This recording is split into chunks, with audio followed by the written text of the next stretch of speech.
guys, welcome back to another YouTube video. Now in today's video, guys, I am going to be re-ranking all of the Diary of a Wimpy Kid books. Yes, there are now 17 books in the series after the release of Diaper Overload, and I just finished it today after having just enough time to finish up the book. And yeah, you guys know it's November, fall season is coming to a close, and so just like every other year, I do my re-ranking of the Diary of a Wimpy Kid books, which you guys seem to really love. They are some of the most popular videos on my channel for whatever reason. I don't know why. Maybe it's just because it's tradition at this point. Yeah. We now have 20 books to rank, because I'm also going to be including the Diary of an Awesome Friendly Kid books as well. Not the movie diaries, though. I'm not going to be including the movie diaries. I tell you guys that every year. So it's just the Diary of an Awesome Friendly Kid books and the Diary of a Wimpy Kid books, which will make for 20 books to do in this ranking, but I don't expect this ranking to take very long, because there's not a whole lot of deep stuff to talk about when it comes to Diary of a Wimpy Kid. You know, the plots are pretty similar, or pretty simple, self-explanatory, all that kind of stuff. As you can see, I got suited up for this ranking. I got the Diary of a Wimpy Kid hat that I got from purchasing Meltdown back when that book came out. I got the Big Shot bag, the Big Shot pull string bag, and then I got the Diaper Overload poster. That's what you got this year if you bought the Diaper Overload movie, or the Diaper Overload book early on. You got this gigantic poster, and it's double-sided, by the way. Let me show you real quick what it looks like on the other side. Double-sided. Look at that. On the other side, you got, like, the big baby, and it's grabbing Roderick. Really awesome. I know. It's super nerdy. But I had to do it for the video, okay? I had to do it for the video. But yeah, 20 books to rank, and I don't expect this to take very long. Go check out my quick review for the Diaper Overload book if you have not watched it already, so you can kind of have an idea of where this is going to come out. It's just a quick, short video. I didn't really feel like making a full video for it, because I didn't think it was really needed. There wasn't really anything much to talk about, much like all the other books in this, so I'm hoping this doesn't take too long. I don't think I have anything else to say, so let's get straight on into this ranking. Number 20 is going to be the Rowley Jefferson's Awesome Friendly Adventure book, and I think this is one of the only few out of this entire list of books that I genuinely dislike. The other ones at the bottom of the list, most of them I think are just boring. There's not a whole lot to them. In this book, I just genuinely don't dislike. I genuinely dislike. I don't like the plot format. I think it's really boring. It's very predictable. Greg acts very predictable in this book. It's just like this book repeats itself over and over again as you go through. You get a portion of the Renaissance type story that he has, and it's very cliche Renaissance type story with stupid characters, and it's just really bad. So you get like a portion of the Renaissance story, and then you go back to real life where they're trying to like sell this Renaissance story that they're making in this book. And Greg is just criticizing everything that Rowley does throughout the entire book, and it's just really boring, very repetitive, and I think this is the only one that I genuinely dislike, so it goes at number 20. Number 19 is going to be another Diary of an Awesome Friendly Kid book, which is the first one. And this one I don't think I dislike, I just don't think I enjoyed. I think it was very boring. It was basically just a worse version of the regular format for a Diary of a Wimpy Kid book, where you have just the small anecdotes throughout the entire book, and then by the end of the book, everything kind of gets put together. But in this book, what makes it worse is that he just tells the stories. Like, the next chapter is like a new story. He's like, well, let me tell you about this time that this happened, and it's like, I don't care. Like, there needs to be more of a nice flow instead of like, okay, so let's talk about this story, and then now let's talk about this funny story that I had back when, whatever. It's just, it doesn't work for me, it doesn't flow nicely, and I just think it's a much worse version than the basic format that we get out of many of the Diary of a Wimpy Kid books. Number 18, I bet many of you were expecting me to put another Diary of an Awesome Friendly Kid book here, but actually, I put that one up a little bit higher, and you'll see where it is placed here in a couple of spots, but number 18, I'm actually going to be putting Cabin Fever. It is my least favorite Diary of a Wimpy Kid book, and I thought to myself, if I didn't even want to finish this book by being halfway through, I know it's probably my least favorite out of all of the Wimpy Kid books. Some people may enjoy the concept. I just think it's It just doesn't work for me. I just got very bored. That's all I can really remember because it's been a long time since I've or since I've read this book. I think it was one of the first Diary of a Wimpy Kid books that I read. So I just don't really remember enjoying this book very well, and I remember just not really feeling like finishing it because I just was really bored. So for that reason, it goes number 18. Number 17 is going to be Hard Luck. Another one where, just from what I could remember, there were only a few good anecdotes throughout this book here and there.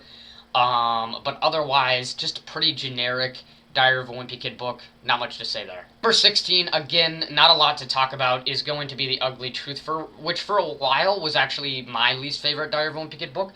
It's gone up a little bit, though. I think it's a very basic idea for a Diary of a Wimpy Kid, just basically the problems that everybody can have when they're in their preteens or teens or whatever you want to say in middle school, which is, having to go through puberty and going through middle school and all that kind of stuff. So it's a very basic plot. It's a very just generic, just quintessential Diary of a Wimpy Kid book, really. So there's nothing very good or bad about this book. It's just very generic, so that's why it goes at number 16. Number 15 is going to be Double Down, which, again, another pretty generic Diary of a Wimpy Kid book. I'm going to be saying this a lot for many of the books at the bottom portion of this list. And Double Down, the only reason why it goes above all of these other ones is I think it actually did get pretty good towards the end, where they start to put all the pieces of the puzzle together. And I was actually pretty excited to, by the end of the book, and I was really excited to kind of finish it and see how this all ends, so that's why it goes a little bit above the rest of them at number 15. Number 14, jumping up quite a few spots from my last list. On my last list, all three of the Diary of an Awesome Friendly Kid books were at the bottom of the list, and this one was my favorite one. And I jumped it up a few spots because I kind of vaguely remember that I actually enjoyed this book quite a bit. So it is going to be the Awesome Friendly Spooky Stories, Rowley Jefferson's Awesome Friendly Spooky Stories. I just remember enjoying this book a lot more than the other two entries. It's easy to see why Jeff Kinney did not continue the series. I mean, I don't know if he's fully discontinuing it or whatever, but it's easy to see why if he did end up stopping it, because a lot of them were just really bad. But this one, it's okay. It's not boring. I like the anecdotes in the book.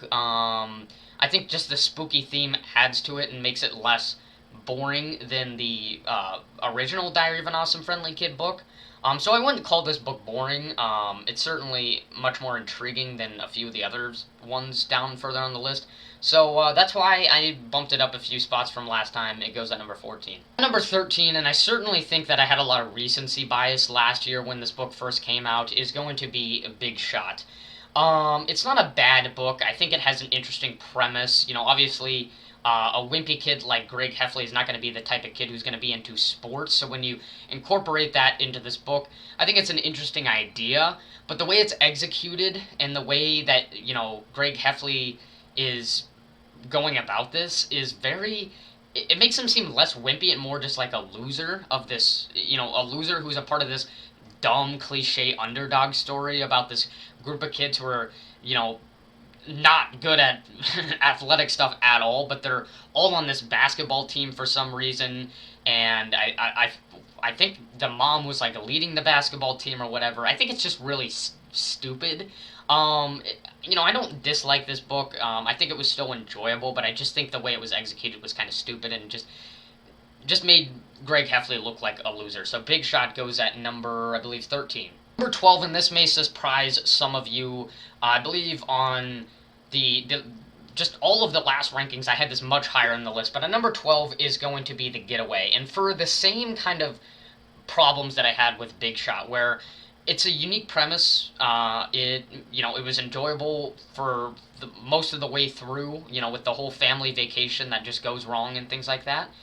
But just some of the parts of the book I just think were kind of stupid, and they just carry on a lot of tropes from, like direct-to-video movies that have really bad jokes in them and things like that. So, I don't know, it just has similar problems to Big Shot that I can't really explain that much to you.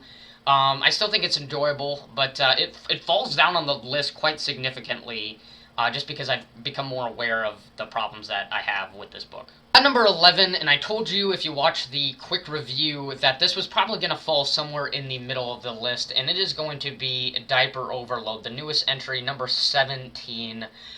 And I don't really want to talk about this book a whole lot, but if you don't know what this book is about yet, since it is new, I guess I'll tell you.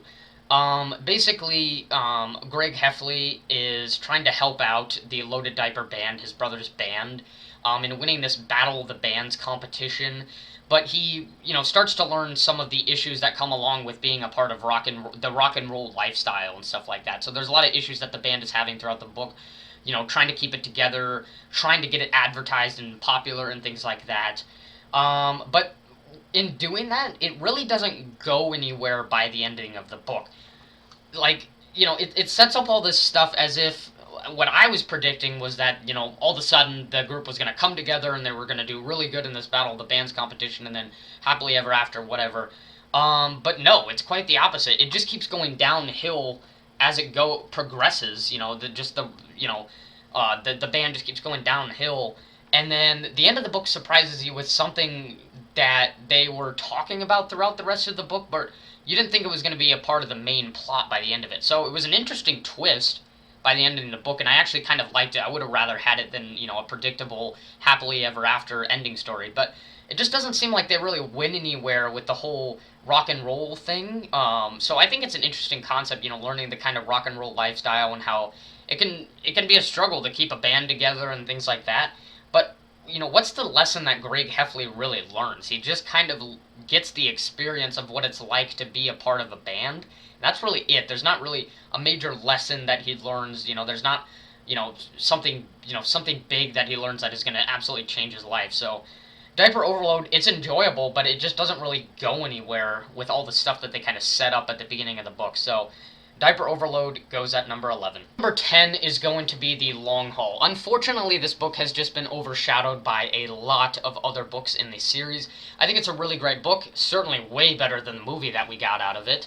But like I said, just been heavily overshadowed, and, road trip stories that, that are really boring are road trip stories where, the character is very bored or, something's going wrong have been done numerous times. So, and most of the time I do enjoy them. So I think that's why The Long Haul just kind of goes a little bit further down the list. It's heavily overshadowed, and road trip stories have just been done many, many times. But don't get me wrong, The Long Haul, it's a pretty good book, and there's not really much more to say. Number 9, falling a bit down on the list, is going to be The Deep End. Similar problems that I had with The Getaway and Big Shot, where there were some parts of the plot that I just thought were stupid, and just very childish.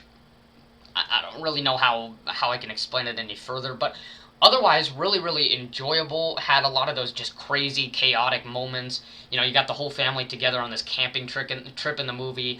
By the end of the movie, you got them trying to get this camper across the river in this most ridiculous way possible. So it's improbable. It likely wouldn't happen. I know this is a cartoon, but there is still quite a bit of realism when it comes into the Diary of a Wimpy Kid book series. So it's very wild, it's very chaotic, but there are some improbable parts of it. There's some parts of it that I don't like, with just some elements that I just don't like. I just think are kind of dumb. But overall, pretty enjoyable, and I don't think there's anything else to say. The Deep End goes at number 9. Number 8, if you watched my last ranking, that this fell on the list quite a bit, because it was at the number 1 spot for the longest time. And number 8 is going to be Dog Days. I think last time, just because it was the first time that I finally dropped it, I kind of overlooked, why I didn't like this book. And there isn't anything that I like about this book. I still think it's a great book. But I misinterpreted this book by forgetting what this book exactly was about years after reading it, because, again, it's been a long time since I've read this book. But Dog Days, for the longest time I misinterpreted it for having pretty much all of the elements that the movie had, but it turns out that the movie has elements from the 3rd and 4th book, and the elements that I really, really like from the movie are mostly in The Last Straw. The whole summer vacation part is more incorporated in this Dog Days section. So we get the kind of summer vacation part in this, and then we get all of the emotional plot points that I really loved in the Dog Days movie in The Last Straw, which really is what elevated. Not so much the summer vacation, but that was kind of the cherry on top. So I really do enjoy the summer vacation style of this book. Takes you away from the generic, in school anecdotes, all that kind of stuff. So Dog Days, really, really loved it. Number 7, and I'm really not sure why I had this down further on my list many, many other times, but at number 7 is going to be Old School. I think this is a really underrated book. I really like the concept. And around the time that this book was released is when kids really started to get into electronics, and where kids started using electronics a lot more frequently. Kids at a younger age are starting to use electronics more. Typically electronics that you would think more adults would have the privilege of using, like phones and stuff. And now kids are just younger and younger are getting access to phones. Obviously, I think nowadays it's trendy for little kids to kind of have tablets to play games on and stuff like that. But I really like the concept of this. All the internet shuts down or something like that. That doesn't allow them to use their electronic devices, and so they have to find kooky ways to enjoy themselves and try to fix all this and stuff like that. I think it's a really great concept, and I really enjoy it. So I'm not sure why I put Old School further down on the list in the past few rankings, but I think it's really underrated, and I dig it. Number 6 is going to be Wrecking Ball, which I think for the kind of modern day Diary of a Wimpy Kid books, because I think the sort of meta for the Diary of a Wimpy Kid books has shifted in the past few books, where instead of having, anecdotal stories throughout the whole book, you have this one big story that you follow along with until the end, where there's some kind of climax or whatever at the end. We're waiting for the big moment towards the ending of the book that you just know is coming. This book finds the perfect balance of that. You're waiting for that big moment while also being fed these really cool anecdotal stories. And I really loved the ending of this book. One of the best Diary of a Wimpy Kid book endings, with, the house actually being struck by a wrecking ball. So I thought that was really interesting. And I thought, where are they going to go with after this book? And, of course, they didn't really continue off of, or Jeff Kinney, I should say, didn't continue off of that in the next book, because it's a cartoon series. It's not really supposed to be progressive and, and remember everything else that happened in the series previously. But Wrecking Ball, it's just a perfectly balanced book, and it's really enjoyable. I loved it. At number 5 is going to be the original Diary of a Wimpy Kid book. It is a classic. The concept is unique. It was kind of the first time that the concept of the struggle of middle school and being a preteen had been done, and it was done so greatly with a character that has such a unique personality that's really interesting to look at. And although it may not be a good personality, he is very stubborn. He kind of perceives himself as better than everybody else, and like he's far ahead in the way he thinks from everybody else. He's very how do you want to say it? He's very self-aware, to put it that way. So he's got a very unique character. Of course, I think this book has some of the best anecdotes in the whole series, and also has a really intriguing story with the relation, the friendship between Rowley Jefferson and Greg Heffley, and their kind of struggle with that, and they kind of fix that towards the ending of the book. Really, really great. But I think this book has been overshadowed by a few of the later entries, and that's why it goes at number 5. But it deserves a lot of credit, because it's what caused all these other books to come out. For if this book wasn't successful and it wasn't a bestseller, we wouldn't have gotten all the other entries. So you got to give it credit. And Jeff Kinney started off the series with a really, really great book. At number 4 is going to be The Meltdown, which is just a thrill ride of great moments. This huge snowball fight happening in Greg Heffley's neighborhood, and it keeps you on your feet the entire way through the book. It's really, really enjoyable. You even have Greg Heffley's dad getting kind of involved in this plot by the end of it too, which I think is really awesome. So I love this book. I don't think I need to convince you why this book is super enjoyable. It's just a thrill ride the whole way through. Who doesn't want to read a book about this huge snowball fight happening in the neighborhood, and they're struggling to find the resources, and they're even running out of snow because they've made so many snowballs? It is great. The Meltdown, very enjoyable. Number 3 is a highly, highly underrated book, is going to be The Third Wheel. And I don't really remember a whole lot from this book other than I know had something to do with like this Valentine's Day dance coming up, and it kind of focused on the more anecdotal type plot throughout the most of it. But I remember really, really enjoying The Third Wheel. Probably one of the best out of the anecdotal style books, and I really, really dug it, and I think it's a highly underrated book. So it goes at number 3. Number 2. These two certainly really could be interchangeable. Both of them are just so great. But at number 2 is going to be Roderick Rules. I think the struggling relationship between Roderick and Greg Heffley, Roderick Heffley and Greg Heffley, is really interesting, really intriguing, provides for a lot of fun anecdotes throughout the entire book, and ends off on a good note. I'm not sure if it happened at the ending of this book, but I know at the ending of the movie for sure was really, really great. But there's just so many great elements of Roderick Rules, I really love that relationship between Roderick and Greg. That is just entertaining to read about and watch about, obviously, in the movie. So Roderick Rules goes at number 2. At number 1, essentially replacing Dog Days for my interpretation of Dog Days, is going to be The Last Straw. And because I love the Dog Days movie so much, I'm probably going to like The Last Straw book as well, because it carries on those elements that I loved about Dog Days so much. This emotional conflict between Greg and his father is really great, and he also has the threat of being sent to Spag Union, which is really cool. And also you dig in more of the Holly Hills kind of side plot in this book as well. It's just really great. It has all the elements in it that I loved out of the Dog Days movie, and so for that reason, The Last Straw goes at number 1. Okay, so I got this ranking done in the amount of time that I really was hoping I would. So I got that done as quick as I possibly could. Didn't spend a whole lot, too much time on each book.